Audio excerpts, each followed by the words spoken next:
from part of the world. The news wey dey come out for our side now na the fact say two different journalists, Pete O'Rourke and Daniel Coates. So two of them come outside come dey let us dey know say Arsenal is preparing a third offer, a third club record fee of £75 million for Moses Caicedo of Brighton. You get, and the way they go break am down at £70 million up front, that is the cash, then £5 million in add-ons. So this is going to be the third and the final deal where they believe they go break the camel's back, because Brighton valuation na £80 million. Arsenal looks okay. Once they give them 70 upfronts cash, they can't give them 5 add-ons. Say it will make the deal go through. You get, so everybody just keep a close eye on this deal. Even Fabrizio Romano himself come and psychology talk say if Arsenal decide to bid again, like to offer a third bid, because don't forget the first bid was rejected, second bid was rejected. If Arsenal offer a third bid, it will be a club record fee that will be bigger than what Arsenal paid for Nicolas Pepe, who will pay £72 million to Lille. You get, so it go dey bigger than that. So we'll keep a close eye on this deal and see how it go come across, because for me, not too long ago, like some few hours ago, Brighton announced the signing of Yasri. You get, that guy with them signed from AIK Stockholm. I think they signed the guy like £5 or £6 million. So the news out there in the media space is the fact that Brighton won't use that guy as a potential replacement for Moses Caicedo, because now midfielder MB. So they just remove one midfielder and they add another midfielder. That's the news out there in the public domain.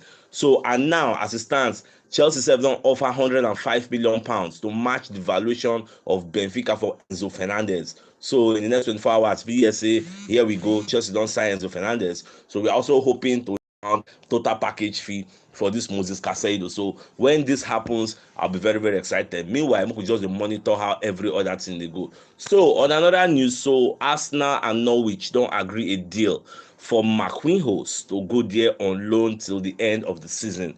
McWilliams don't pass a medical, so it is announced already. David Einstein break the news, so I believe he's going to be there for till the end of the season. I'm happy because I don't already talk and say this guy, they don't really play him. So what is that they use him there for? Just keep him languishing on the Benjamin. Say, make this guy go outside, go develop more. And I'm happy that they gave him to Norwich. At least now still English style of football. And they play so many good, they go enjoy himself. So away from that, so Jurgen Klopp come outside from media sets because they analyze Arsenal. I don't know why that man always talk about Arsenal. So you talk say Arsenal have been the most consistent side in the EPL this season, and that is what has set them apart from the rest of the pack. Get so, but back on the talk say Arsenal they for top 4 and they will be there to stay because it doesn't see them leaving that spot anytime soon. Get so that's a very, very good recommendation or remark from a very good coach for Arsenal. You get, I like when they talk good things about us, so we are very, very happy. And at the same time, damage sets.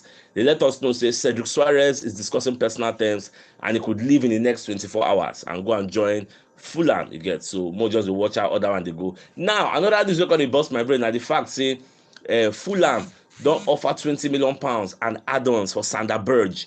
Whether in the morning why they explain to now the other people we Arsenal go fit sign in case this Moses Caicedo deal no work. So we could have signed Sander Berge, who is a Norwegian, whose allegiance is to Odegaard, who is his country captain and is going to be his future Arsenal captain if Arsenal go for him.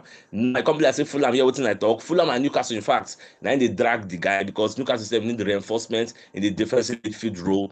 But two of them now they fight for the guy. But yes, Fulham don't offer £20 million and add-ons for the guy, and Sheffield United is likely to accept the deal. So I don't know whether this Moses Caicedo deal go work. So I thought I'm bad. You get, if you know if you get them, if not Sander Berge, go there scatter everywhere, give them 25 million, me collect the guy. So I don't know. I just believe saying as we are worried now, so them Edu Gaspar and Ateta they worried, so they cast their net wide. And one funny thing is say if they no sign this Caicedo, if some are rich, Arsenal no go for this guy again, and nobody go for them because Chelsea now they go, with the look of things they will get Enzo Fernandez.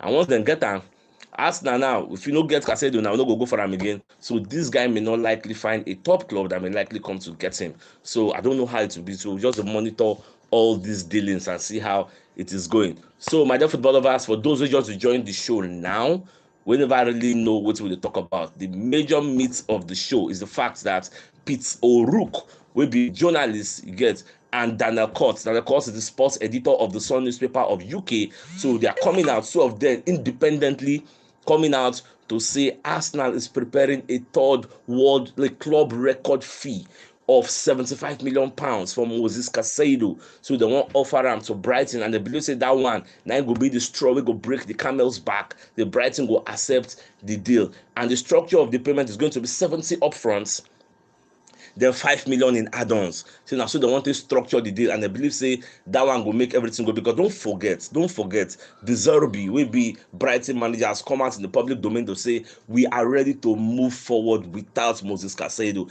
and they've already gotten Yasin, who is a midfielder of AIK Stockholm. The guy already get 2 debut for Sweden, which shows he's a very, very good player. So they don't sign him already announced. Brighton don't announce and say we have signed Kiniko. I saw it on their Twitter page. They've announced him. So what we are looking at is if Arsenal go closer to the valuation, which is £80 million. £80 million, some people say it is ridiculous. People like me will say that because Brighton bought this guy from within an Independiente for 4.5 million. No, you don't even reach £5 million, and you are selling him to Arsenal for £75 million, and you still don't want to budge. Like, come on, man. It's a no-brainer. Do you want to have an unhappy player on your ranks?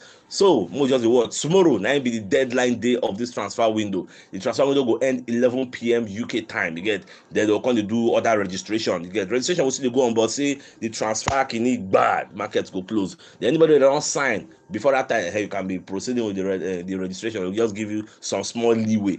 So, my dear football lovers, we'll just keep our fingers crossed. From now till night, if I hear any, here we go. I go come live again. But if I know here, then till tomorrow, now we'll see again. So, my guys, thanks for joining the show.